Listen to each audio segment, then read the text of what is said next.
মুভির নাম হচ্ছে থানু। প্রথমেই আমরা প্রতীশ নামের একটি ছেলেকে দেখতে পাই, যে কিনা তার স্ত্রী তৃষাকে নিয়ে জঙ্গলের মাঝে একটি অজপাড়া গ্রামে থাকতে আসে এবং প্রতীক সবার কাছে এটা জিজ্ঞেস করে যে এই গ্রামে নদীটা কোথায়। কিন্তু প্রতীশ কৌশলে কাউকে বুঝতে দেয় না যে সে নদীর লোকেশন কেন জানতে চাচ্ছে। এরপর সে নদীর লোকেশনটা পেলে মাঝরাতে একা লুকিয়ে সে নদীর কাছে যায় ও সেখানে একটি স্থান খুব সুন্দরভাবে সাজিয়ে রেখে আসে, যেন সে সেখানে কোনো মেয়ের সাথে শারীরিক সম্পর্ক করতে পারে। কিন্তু প্রশ্ন, তার ঘরে তো বউ আছে, তাহলে সে কি অন্য মেয়ের সাথে এসব করার প্ল্যান করছে?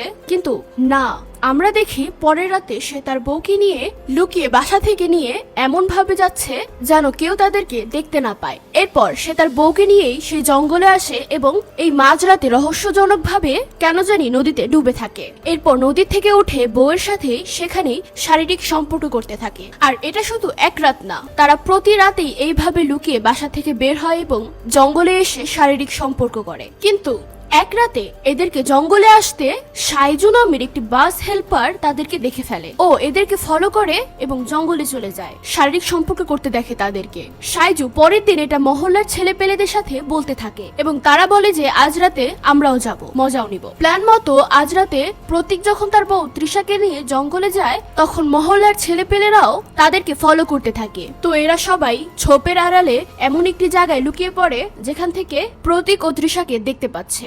সাইজু বলে এদের গোসল করতে 20 থেকে 25 মিনিট সময় লাগে। এরপর এরা পাথরের ওই পাশে গিয়ে শারীরিক সম্পর্ক করবে। এটা শুনে একজন বলে, এরা কি পাগল নাকি, মাঝরাতে এভাবে নদীর মাঝে নেমে আছে কেন? ড্রাইভার চাচা বলে, দাঁড়া, এদেরকে আজ শিক্ষা দিব। আর আরেকজন বলে, না এখন না, ওদেরকে আগে খেলা শুরু করতে দাও। এরই মাঝে প্রতীক ও তৃষা নদীর থেকে উঠতে শুরু করলে এবং সাজু বলে এবার ওরা পাথরের ওই পাশে গিয়ে শারীরিক সম্পর্ক করবে। এটা শুনে সবাই বলে, চলো তাহলে ওই পাশেই যাই। এটা বলে সবাই তাড়াহুড়া করে অন্য এক পাশে লুকিয়ে পড়ে। ওখান থেকে ওরা ওদেরকে শারীরিক সম্পর্ক করতে দেখে ফেলে। ড্রাইভার চাচা ভিডিও করতে থাকে এবং সেটা দেখে অন্য একজনও ভিডিও করতে থাকে। রেকর্ডিং অন করতে গেলে ফ্ল্যাশের সাউন্ড হয় এবং তারা আলাপ পেয়ে যায়। প্রতীক ও তৃষা এখান থেকে সরে যাওয়ার আগেই তারা চলে আসে এবং বলে যে তোরা জনসম্মুখে এগুলো করছিস, তোদের লজ্জা করে না? প্রতীক তখন কি যেন বারবার বলতে চেষ্টা করে, কিন্তু কেউ প্রতীককে কোনো কিছু বলার সুযোগই দেয় না ও জয়ান প্রতীককে মারতে শুরু করে। এরপরে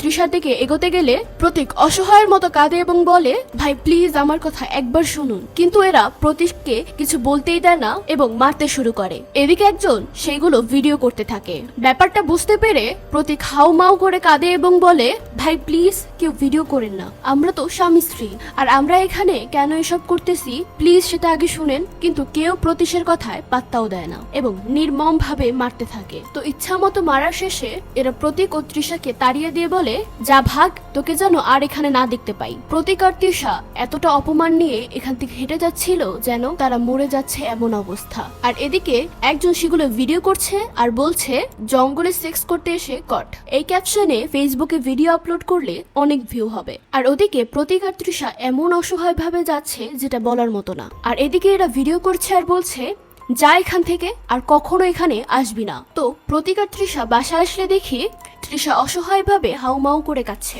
এটা দেখে প্রতীক এসে পাশে বসে এবং বউকে জড়িয়ে ধরে। তৃষা বলে, আমি তোমাকে জিজ্ঞাসা করেছিলাম কেউ দেখে ফেলবে না তো? এরপর তৃষা কাঁদতে থাকে এবং বলে, আমি আর বাঁচতে চাই না। এই বলে তৃষা হাউমাউ করে কাঁদতে থাকে। প্রতীকও তৃষাকে জড়িয়ে ধরে আড়ালে কাঁদে। সকাল হলে দেখি এই সোশ্যাল মিডিয়ার জগতে যা হওয়ার তাই হয়। তাদের ভিডিও ভাইরাল হয়ে গেছে। একজন তো ভিডিও দেখে সাইজুকে বলে যে এর আর পর্ব নেই। সাইজু বলে, আবে এটা কি কোনো টিভি সিরিজ নাকি যে পরবর্তী পর্ব থাকবে? আর এইটুকু ভিডিও করতে করতেই তোরা কাপড় পরে নিয়েছে। আর আরেকজন দেখে বলে যে ভাই ভিডিওটি আরেকটু এইচডি কোয়ালিটির করতে পারিসনি? আর ক্যামেরা তো কাঁপাচ্ছিস কেন? আর দেখে কোনোই মজা পাওয়া যাচ্ছে না। সাইজু বলে যে আমি তো পর্ন ভিডিও মেকার, তোর জন্য লাইট সেট করে ক্যামেরা স্ট্যান্ড নিয়ে ভিডিও শুট করব, যা দেখতে পাচ্ছিস এতেই খুশি হ। এমন সিন জীবনে কি দেখেছিস? প্রতীশের সাথে এই গ্রামের প্রকাশন নামে যে ছেলেটি কাজ করে পেন্টিং এর ভিডিওটি তার মোবাইলেও এসেছে। সে ভিডিওটি দেখে প্রতীককে কল করলে প্রতীক কল রিসিভ রিসিভ করে বলে, ভাই আমি তোমাকেই কল করার কথা ভাবছিলাম। ভাই আমার কোনো কিছু ভালো লাগছে না, আজকে খুব ক্লান্ত লাগছে, তাই কাজে যেতে পারবো না। এই বলে প্রতীক কলটা কেটে দিলে প্রতীশ মনে মনে বলে যে ঘটনাটি কি হয়েছে এটা কিভাবে জানবে সে। দিন বিকালবেলা প্রতীকের বাসার সামনে আসে। ছেলে পেলে গ্রাম খেলতেছে এবং প্রতীশের বাসার দিকে তাকিয়ে আছে এবং বলতেছে যে আজকে সারাদিন গেল ওরা একজনও বের হলো না। আরেকজন বলে যে রুমের মাঝেই মনে হয় শো চালাচ্ছে। এই বলে সবাই হাসাহাসি করতে থাকে। সিন কাট হয়ে তৃষার দিকে আসে। তৃষা বিছানায় শুয়ে কান্না করছে আর প্রতীক নিরুপায় হয়ে তার পাশে বসে আছে। একটু পর প্রতীক তৃষাকে বলে যে তৃষা ওঠো, কাল থেকে কিচ্ছু খাওনি। তৃষা বলে আমি কিছু খেতে চাই না আর বাহিরেও যেতে চাই না, ওরা আমাকে দেখলে মারবে। এটা শুনে প্রতীক বলে যে অযথাই এত ভয় পেও না তো। আচ্ছা ঠিক আছে, আমি নিচ থেকে খাবার কিনে আনি। এরপর প্রতীক বাহিরে এসে নিচের দিকে তাকায় এবং পরিবেশটা বোঝার চেষ্টা করে। এরপর খাবার অর্ডার করতে গেলে হোটেলের মালিক সহ বসা সবাই প্রতীকের দিকে এমন ভাবে তাকায় তাতে প্রতীক বুঝে যায় যে এরাও ওই ভিডিওটি দেখে ফেলেছে। এটা বুঝে প্রতীক ভয়ে কিছু বলতে পারছে না, কিন্তু পেটে তো ক্ষুধা, খাবার তো লাগবে। তাই প্রতীক অন্য দোকানে যায় আর সেখানকার লোকেরাও তার দিকে এমন ভাবে তাকায়। তখন প্রতীক যেখানেই যায় সেমই অবস্থা। এরপর দেখি প্রতীক অনেক কষ্টে খাবার কিনে এনেছে। এই সময় তার এতটা অসহায় ফিল হচ্ছে যে সে যেন হাঁটারও শক্তি পাচ্ছে না, আর তার ভিতরে কষ্টে কতটা ফেটে যাচ্ছে সেটা বুঝতে পারি যখন সে রুমে ঢোকার আগেই একা এভাবে কাঁদতে থাকে। তো প্রতীক চোখ মুছে রুমের ভিতরে আসলে লোকের ভয়ে তাড়াহুড়ো করে দরজাটা লাগিয়ে দেয়। এরপর তার বউকে খাবারের জন্য ডাকতে থাকে, কিন্তু তৃষার টেনশনে আর দুর্বলতায় সেন্সলেস হওয়ার অবস্থায় চলে গেছে, তাই সে কোনো জবাব দিচ্ছে না। প্রতীক তখন খাবার তুলে খাওয়ানোর জন্য তৃষার পাশে এসে বসে এবং তৃষাকে অনেক ডাকে এবং গা ঝাঁকি দেয়, কিন্তু তৃষা কিছুতেই কোনো সাড়া দিচ্ছে না। এটা দেখে প্রতীক হাউমাউ করে কাঁদতে থাকে আর অসহায়ের মতো খাবারগুলো এইভাবে নাড়তে থাকে। এদিকে প্রকাশ উপায় না পেয়ে প্রতীকের মুম্বাইয়ের বন্ধু সঞ্জীবের কাছে কল দেয় এবং বলে, ভাই তাড়াতাড়ি আসো, এখানে প্রতীক অনেক বড় বিপদে পড়েছে। সঞ্জীব জানতে চায় কি হয়েছে। প্রকাশন বলে এখানে আসো, ফোনে বলা সম্ভব না, আর হ্যাঁ প্রতীককে যেন কল করো না। সিন কাট হলে দেখি সঞ্জীব এসেছে এবং প্রকাশনের কাছে সবকিছু শুনে থ হয়ে দাঁড়িয়ে আছে। প্রকাশন বলে, ভাই ওদের ভিডিওটি পুরো এলাকা ছাড়িয়ে গেছে, আর এখানে যদি ওরা এখন থাকে অনেক বড় সমস্যা হবে, আর এদিকে লজ্জায় আমি ওদের মুখোমুখি হতে পারছি না, তাই তোমাকে ডেকেছি, এখন কি করব বলো। পাশ থেকে বাড়িওয়ালা বলে যে ওরা এরকম কাজ কেন করলো, ওরা কি কোনো মানসিক রোগী? সঞ্জীব কোনো জবাব না দিলে প্রকাশন বলে, কিছু বলছো না কেন? তখন সঞ্জীব বলে, ভুলটা আসলে আমারই ছিল, আমি যদি আগেই তোমাকে ওদের স্টোরিটা বলতাম তাহলে আর এসব হতো না। প্রকাশন বলে, কি স্টোরি? সঞ্জীব প্রতীক আর তৃষার স্টোরি বলতে থাকলে সিন পাস্টে চলে যায়। সঞ্জীব বলে, প্রতীক আমার সাথে টেকনিশিয়ানের কাজ করত, একে তো নিয়মিত কাজ পাওয়া মুশকিল ছিল, আর তার উপরে যে দুই একটা কাজ পাওয়া যাচ্ছিল সেখানেও প্রডিউসাররা নানান বাহানায় টাকা মেরে দিত, তাই বলতে গেলে কোনো রকম ভাবে খেয়ে পড়ে প্রতীকের জীবন যাচ্ছিল। একদিন প্রতীক শুটিং এ কাজ শেষ করে বাসা যাওয়ার সময় একটি বিদেশি কুকুরছানাকে দেখতে পায়। সে বুঝতে পারে কারো পোষা কুকুর রাস্তা হারিয়ে এখানে চলে এসেছে। প্রতীক কুকুরটা ক্ষুধার্ত থাকায় তাকে বাসায় নিয়ে এসে খাবার দেয়, আর সেখানে আমি বললাম যে তুই তো নিজেই খেতে পাচ্ছিস না, আর এই বিদেশি কুকুরকে কিভাবে পালবি? কিন্তু কুকুর ছানার প্রতি ওর একটি ভালোবাসা জেগেছিল, তাই ও সেটাকে পালতে শুরু করে। এভাবেই 3-4 দিন যাওয়ার পরে একদিন একজন একটি লিফলেট এনে প্রতীককে দেখায়। দেখা যায় যে কুকুর ছানাটি যার সে হারানোর বিজ্ঞপ্তি দিয়েছে এবং কুকুর ছানাটিকে ফিরিয়ে দিলে 15,000 টাকা পুরস্কারও দিবে। এটি দেখে প্রতীক সেই নাম্বারে কল করে এবং যে ওই কুকুরটি নিতে আসে সেই হচ্ছে তৃষা। কুকুর ছানাটি ফিরিয়ে দেওয়ায় তৃষা প্রতীককে 15,000 টাকা দিতে থাকে। সেই টাকাটি না নিয়ে প্রতীক বলে যে এই কুকুরটি কয়েকদিনে আমারও অনেক আপন হয়ে গেছে, তাই প্লিজ মাঝে মাঝে একে একটু এখানে বেড়াতে নিয়ে এসো। তৃষা খুশি মনে তাতে রাজি হয় এবং কুকুরটিকে নিয়ে চলে যায় এবং কুকুরটি কেমন আছে সেটি ফোনে খোঁজ খবর নেওয়া এবং কুকুর ছানাটিকে মাঝে মাঝে বেড়াতে নিয়ে আসে। এই সময়ের মাঝেই তৃষার প্রতীকের মাঝে বন্ধুত্ব সুলভ সম্পর্ক গড়ে ওঠে। তো তৃষার মা অনেক বছর আগে মারা গিয়েছে এবং তার বাবা নতুন একটি বিয়ে করেছে, আর সেই বউকে নিয়ে আমেরিকা চলে গেছে। আর এরপর থেকেই তৃষা পুরো একা হয়ে গেছে। তার এই একাকী লাইফে প্রতীককে পেয়ে তৃষা নতুন একটি জীবন পায় এবং দুজনেই একে অপরের প্রেমে পড়ে যায়। তৃষার বাবা তৃষার রিলেশনের কথা জানতে পেরে ইমার্জেন্সি ভাবে তাদের কাছে চলে আসে এবং বলে যে সবই আমার কানে এসেছে, এই ছেলের সাথে আমাদের ফ্যামিলির কোনো মিল নেই, ওর সাথে কোনোভাবেই তোমার যায় না। রেডি থাকিস, আগামীকাল তোকে আমার সাথে আমেরিকায় নিয়ে চলে যাব। কিন্তু তৃষা তো প্রতীককে কিছুতেই ছাড়তে পারবে না। আর এদিকে সকালবেলা তো বাবা আমেরিকা নিয়ে চলে যাবে, তাই উপায় না পেয়ে তৃষা রাতের বেলায় বাসা থেকে বের হয় এবং তার কুকুরের কাছে এসে কাঁদতে কাঁদতে বলে যে কিছুদিন পর এসে তোকেও নিয়ে যাব।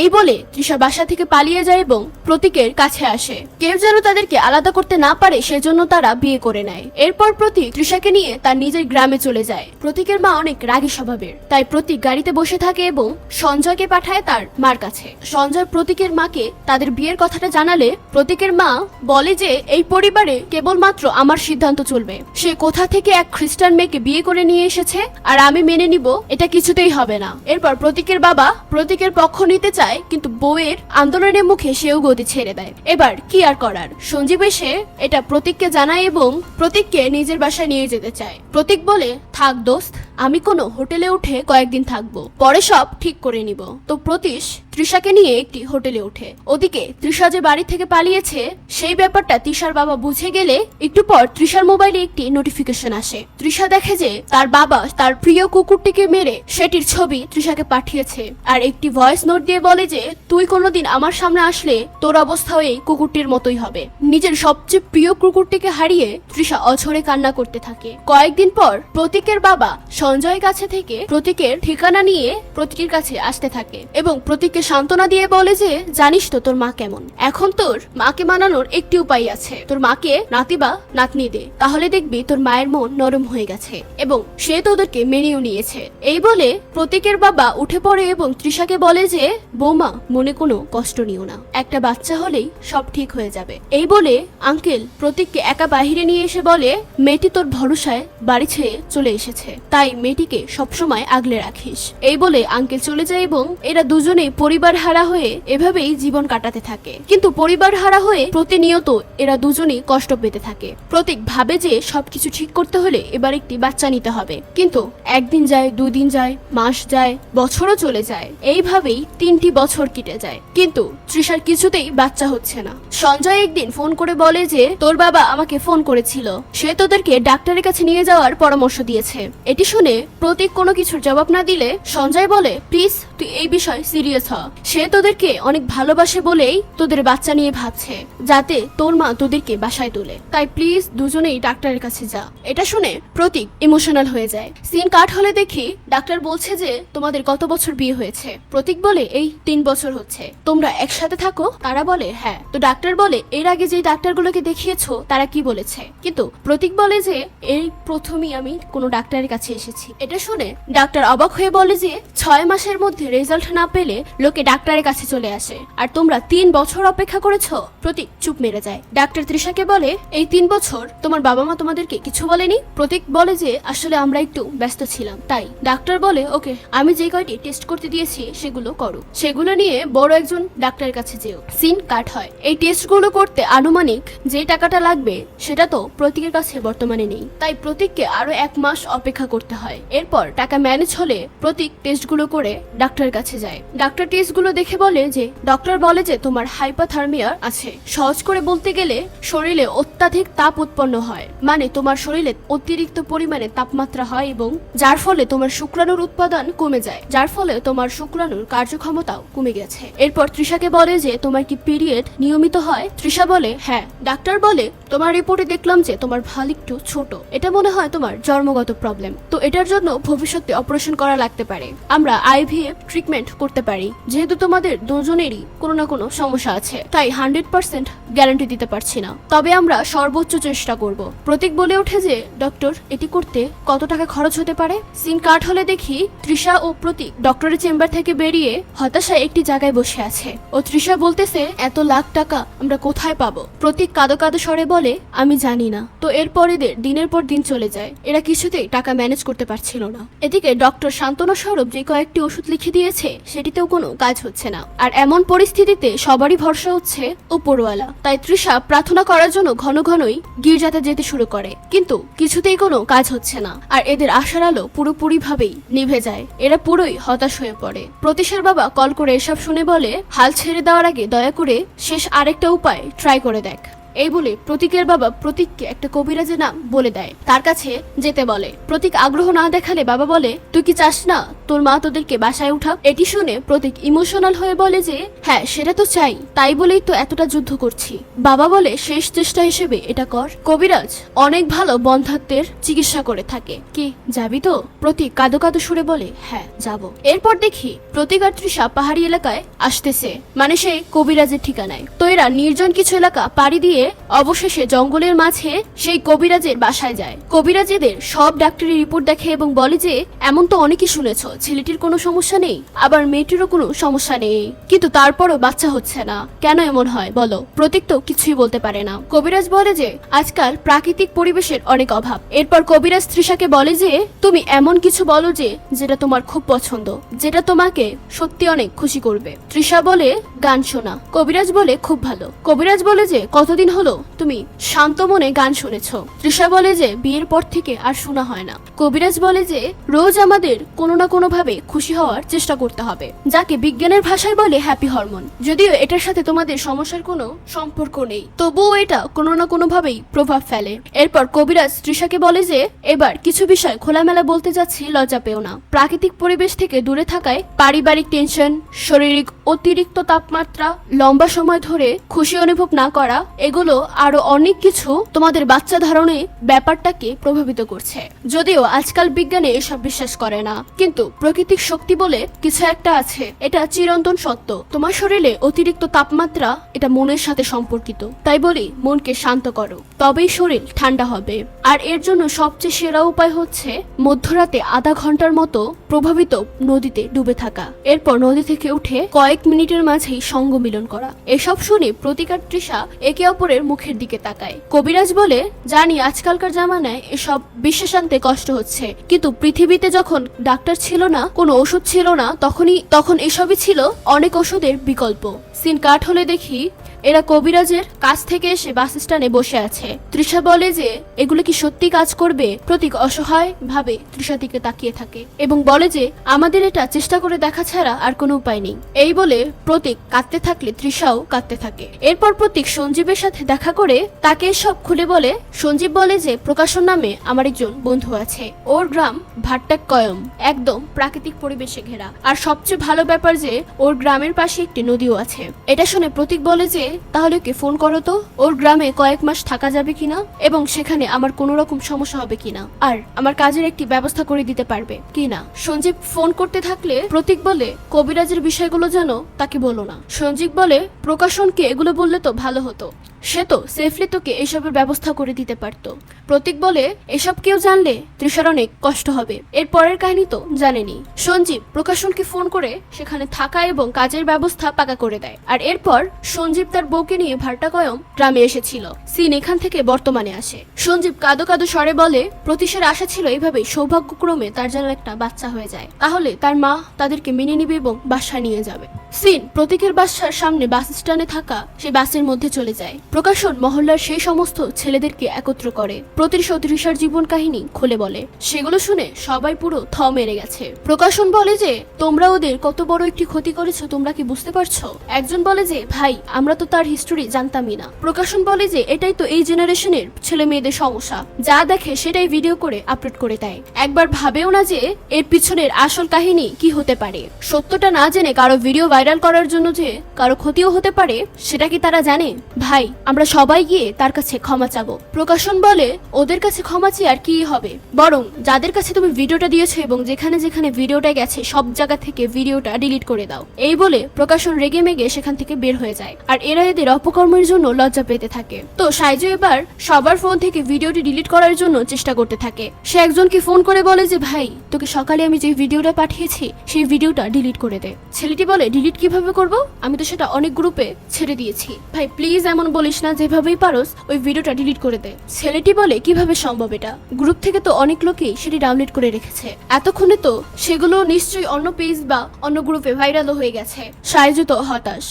এদিকে সাইজুর বন্ধুরাও এখানে সেখানে কল করছিল ভিডিওটি ডিলিট করানোর জন্য, কিন্তু সবখানেই এই একই কথা শুনতে পায়। এসব শুনে সাইজু পুরোই হতাশায় ডুবে যায়। ড্রাইভার চাচা বলে, এখন তাহলে কি করব? এরা সবাই আফসোস করতে থাকে। প্রকাশন সঞ্জীব এবং বাড়িওয়ালাকে নিয়ে প্রতীকের বাসার সামনে যায়। তো প্রকাশন দরজায় নক করতে থাকে।